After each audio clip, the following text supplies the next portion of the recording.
खुलुमबाय बेयो बड'लेण्ड इंखं टेलिभिजन दिनै 10 मार्च 2022 बृहस्पतिखालि सानसेनि बरादखौ नोंथांमोननि खाथियाव लाबोदों आं सदानन्द दैमारिया।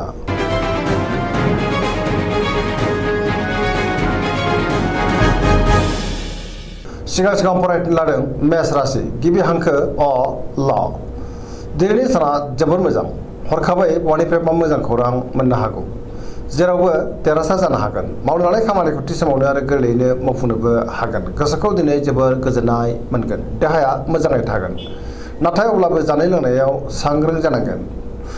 रांखावरियाव जोबोर मोजां होनजायो, गोबां धोन आरजिनोबो हागोन, गोबां धोन मोननोबो हागोन, मोननो गोनां धोनखौ दिनै मोननो हागोन। बेफार फालांगियाव जोबोर मोजां मुलाम्फा मोनगोन, सोरबा लोगोनिफ्राय थोजासे हेफाजाब मोननो हागोन, सोरजोंबा बाख्नाय जानोबो हागौ। न'खराव दिनै अननानै फैगोन, बिमा बिफानि अननाय आरो बोरखौ मोननो हागोन। बहाबा थांनांगौब्ला दिनै जोबोर मोजां आरो मोजाङैनो हान्थिनोबो हागोन।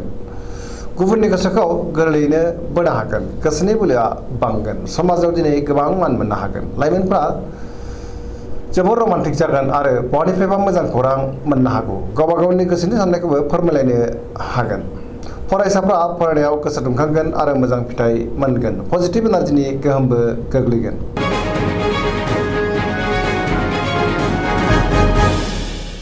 वृष राशि गिबि हांखो इ उ ब।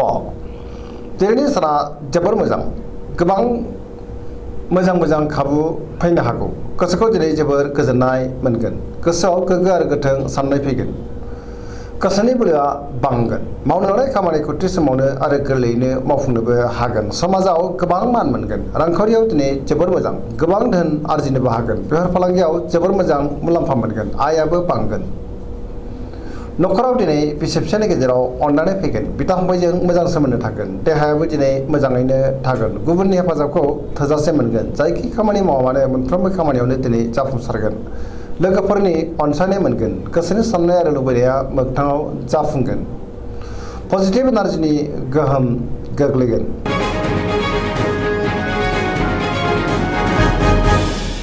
मिथुन राशि गिबि हांखो क स।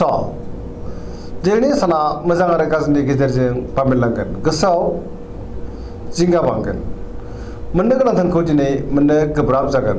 गोसोनि लुबैनाया फेलें जानो हागौ, सोरनिबा सायाव गोबां रागा जोंनोबो हागौ। गोसोखौ दिनै जोबोर आला खाला मोनगोन, गोसोआ जोबोर लोरबां जागोन, देहाया मोजाङै थागोन, अब्लाबो नाथाय जानाय लोंनायाव सांग्रां जानांगोन।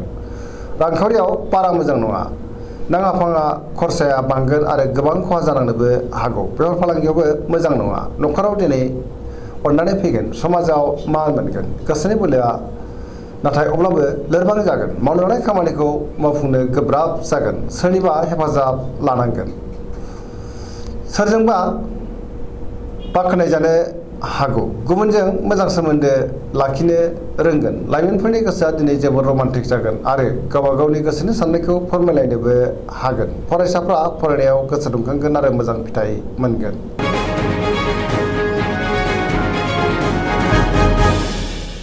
कर्कट राशि गिबि हांखो ड ह। दिनैनि साना जोबोर मोजां, गोबां बिथिङाव जाफुंसार जानो हागोन। बयनिफ्रायबा मोजां खौरां मोननो हागौ। गोसोखौ दिनै जोबोर गोजोननाय मोनगोन, गोसोनि साननाया जाफुंगोन, गोसोआव पजिटिभ साननाय फैगोन, गोथों आरो गोग्गो साननो रोंगोन, गियाननि आंखाल जानाय नङा।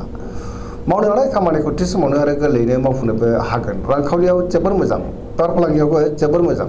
न'खराव अननानै फैगोन, गोसोखौ दिनै जोबोर गोजोननाय मोनगोन, गुबुननि हेफाजाब मोनगोन। फरायसाफ्रा फरायनायाव गोसो दुंखांगोन आरो मोजां फिथाइ मोननोबो हागोन। गुबुननि गोसोखौ गोरलैयैनो बोनो हागोन। लाइमोनफोरनि गोसोआ दिनै जोबोर रमान्टिक जागोन आरो गोसोनि साननायखौ फोरमायलायनोबो हागोन। पजिटिभ एनार्जिनि गोहोमबो गोलैगोन।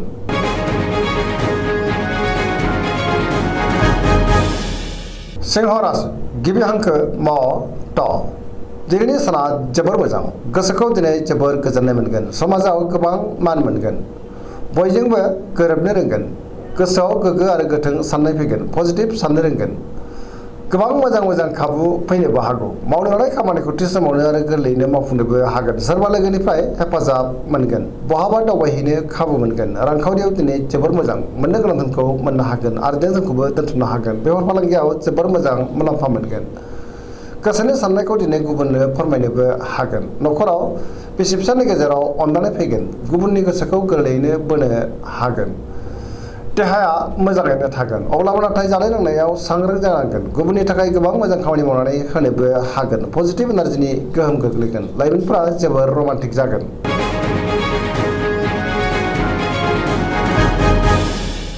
कन्या राशि गिबि हांखो प ट।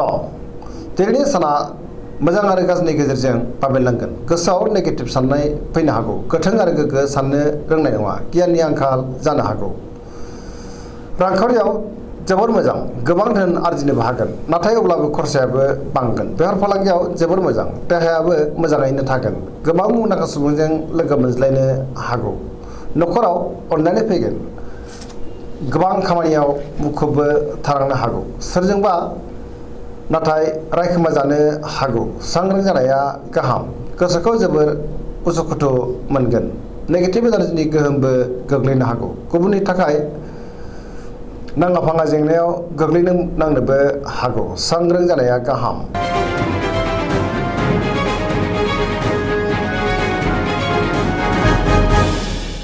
तुला राशि गिबि हांखो र ट। दिनैनि साना जोबोर मोजां। गोसोनि बोलोआ बांगोन। गोसोनि साननाया मोगथाङाव जाफुंगोन। मावनो लानाय खामानिखौ थि समावनो मावफुंनोबो हागोन। देहायाबो मोजाङैनो थागोन। रांखावरियाव दिनै जोबोर मोजां। मोननो गोनां धोनखौ मोननो हागोन। आरजिनाय धोनखौबो दोनथुमनो हागोन।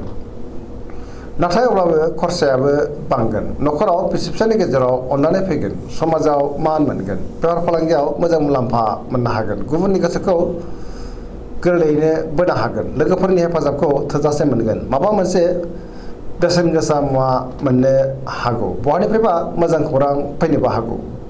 गोदान थांखि लानो रोंगोन। लाइमोनफोरनि गोसोआ दिनै जोबोर रमान्टिक जागोन आरो गोसोनि साननायखौ फोरमायलायनोबो हागोन। गोसोआव गोग्गो आरो गोथों साननाय फैगोन।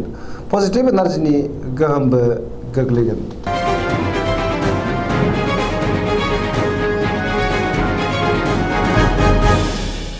वृश्चिक राशि गिबि हांखो न स। दिनैनि साना जोबोर मोजां। गोसोखौ दिनै जोबोर गोजोननाय मोनगोन। समाजाव लोगो लेवा बांगोन। सोरबा गोजाम लोगोजों बहाबा लोगो मोननो हागौ। गोसोआ गोग्गो आरो गोथों साननाय फैगोन। मावनो लानाय खामानिखौ थि समावनो आरो गोरलैयैनो मावफुंनोबो हागोन। गुबुननि थाखाय गोबां मोजां खामानि मावनानै होनोबो हागोन। गोसोनि साननाया मोगथाङाव जाफुंगोन। गोसोनि बोलोआ बांगोन। समाजाव मान मोनगोन। न'खराव बिसि फिसानि गेजेराव अनलायनाय फैगोन। बिदा फंबायजों मोजां सोमोन्दो थागोन। गुबुनजों मोजां सोमोन्दो लाखिनो रोंगोन। रांखावरियाव जोबोद मोजां। नाथाय अब्लाबो खरसायाबो बांगोन। बेफार फालांगियावबो जोबोद मोजां होनजायो। देहाया दिनै मोजाङैनो थागोन। गुबुननि हेफाजाबखौ थोजासे मोनगोन। फरायसाफ्रा फरायनायाव गोसो दुंखांगोन आरो मोजां फिथाइ मोनगोन। पजिटिभ एनार्जिनि गोहोमबो गोग्लैगोन। लाइमोनफोरा जोबोर रमान्टिक जागोन आरो गावबा गावनि गोसोनि साननायफोरखौबो फोरमायलायनो हागोन। सरासनस्रायै दिनै साना जोबोर मोजां आरो मोजाङैनो बारग'लांगोन।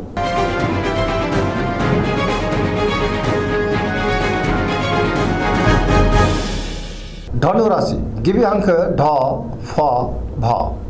दिनैनि साना जोबोर मोजां। गोसोआव बोलो बांगोन। मावनो लानाय खामानिखौ थि समावनो आरो गोरलैयैनो मावफुंनोबो हागोन। गोसोनि साननाया मोगथाङाव जाफुंगोन। गोसोखौ दिनै जोबोर गोजोननाय मोनगोन। रांखावरियाव जोबोर मोजां।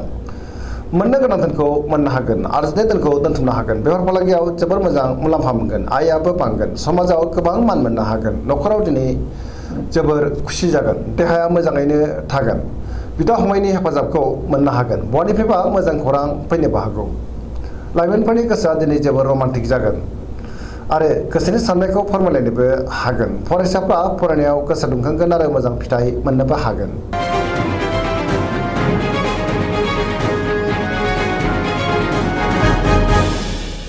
मकर राशि गिबि हांखो ख ज।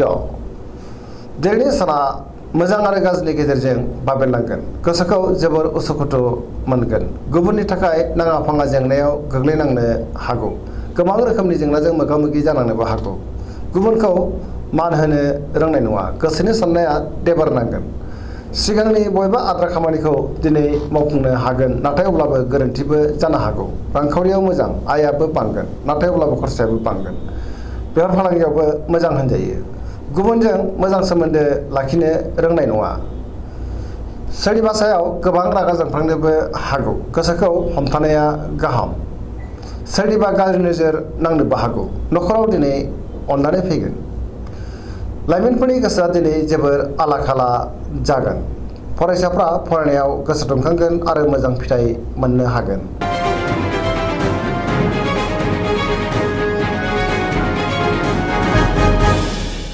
कुम्भ राशि गिबि हांखो ग स स। दिनैनि साना जोबोर मोजां, गोसोखौ जोबोर गोजोननाय मोनगोन।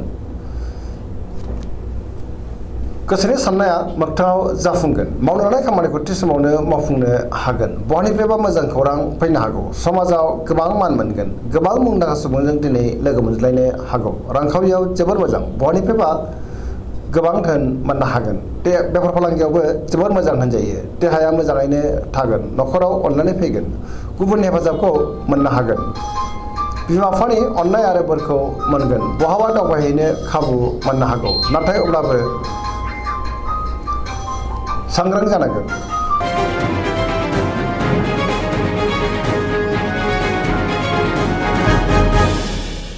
मीन राशि गिबि हांखो ड स।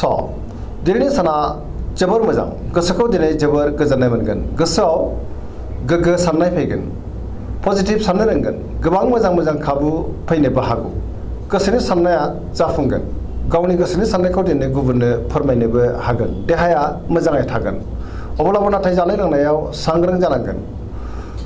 रांखावरियाव जोबोर मोजां, गोबां धोन आरजिनो हागोन। नाथाय अब्लाबो खरसायाबो बांगोन। बेफार फालांगियाव जोबोर मोजां। न'खराव दिनै अननानै फैगोन। सोरजोंबा बाख्नाय जानोबो हागौ। लाइमोनफोरनि गोसोआ दिनै जोबोर रमान्टिक जागोन आरो गोसोनि साननायखौ फोरमायलायनो हागोन। सरासनस्रायै दिनै साना जोबोर मोजां आरो मोजाङैनो बारग'लांगोन। दिनैनि राशि फरायनाया एसेनोसै। जोबनायाव बेखौनो खावलायो जाहाथे नोंथांमोना सानफ्रामबो जोंनि बे बड'लेण्ड इंखं टेलिभिजनखौ नायबाय थायो आरो साबस्क्राइब खालामो, लोगोसे लाइक खालामो आरो शेयार खालामो। एसेनोसै, गोजोन्थों।